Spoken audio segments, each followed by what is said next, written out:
promise in that time, can we now say, sweet were the hours, but ours to find. There was no way to live in simple dreams.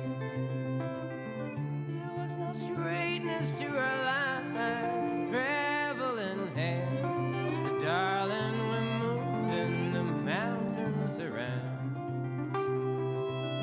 This is the fire leaving things when the love is gone, but the need remains. Into the shivering cold of day, when the house is gone, but the street remains. Oh, I guess it's true. I guess these rivers never knew. And so finally the nighttime comes.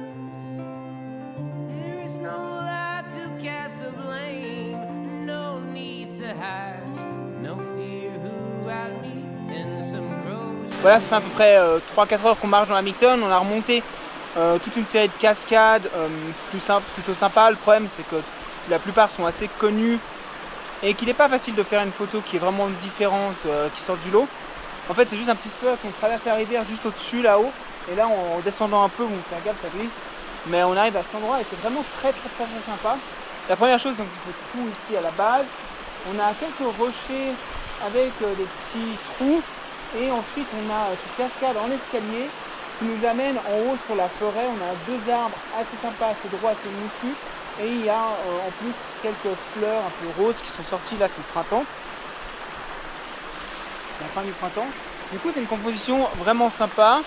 Belle braquette pour mettre en format portrait. Pourquoi le format portrait et pas paysage? En fait ce que j'aime vraiment dans cette photo c'est la ligne. C'est une courbure qui part de ce premier rocher ici et qui monte comme ça par la petite cascade et qui se courbe jusqu'aux arbres en haut. Et donc cette ligne directrice je l'aime beaucoup, et je trouve qu'en format portrait ça marche beaucoup mieux qu'en format paysage où j'ai moins de choses. Ce côté-là est beaucoup moins intéressant, il y a moins de points d'intérêt. Vraiment important ici c'est le polarisant. Toute la réflexion sur cette roche noire elle disparaît et c'est vraiment important pour moi. Mon premier rocher là il est relativement proche, au contraire des arbres qui sont assez lointains au bout. Du coup ce que je fais c'est que je focus stacking, c'est-à-dire que je fais ma mise au point une fois sur les rochers, une deuxième fois à peu près sur la cascade en escalier là, et une fois au final sur mes arbres au fond, et comme ça je vais empiler ces photos les unes sur les autres pour avoir une mise au point vraiment parfaite du début à la fin de la photo. This is the fire leaving pains when the love is gone, but the need remains. Into the shivering cold of day, when the house is gone, but the street remains. Well, I guess it's true. I guess these rivers never knew. On est presque arrivé au sommet, bon pas de brouillard, mais on a ce vraiment bel arbre, c'est un Antarctic Birch Tree.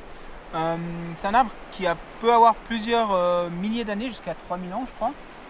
Et en fait il y en a plusieurs dans la région, mais c'est vraiment difficile de les prendre en photo parce qu'il faut qu'ils soient assez dégagés d'autres petits arbres pour pouvoir prendre une photo. L'arbre est constitué de plusieurs départs de souches qui partent dans tous les sens. Le truc c'est de tourner autour et de trouver des angles sympas pour la composition. Donc, ce qui manquerait c'est un peu de brouillard, mais bon on va attendre, on verra si ça arrive. Mais la photo, la lumière, il y a des nuages un peu dans le ciel, du coup la lumière est diffuse et ça rend vraiment bien.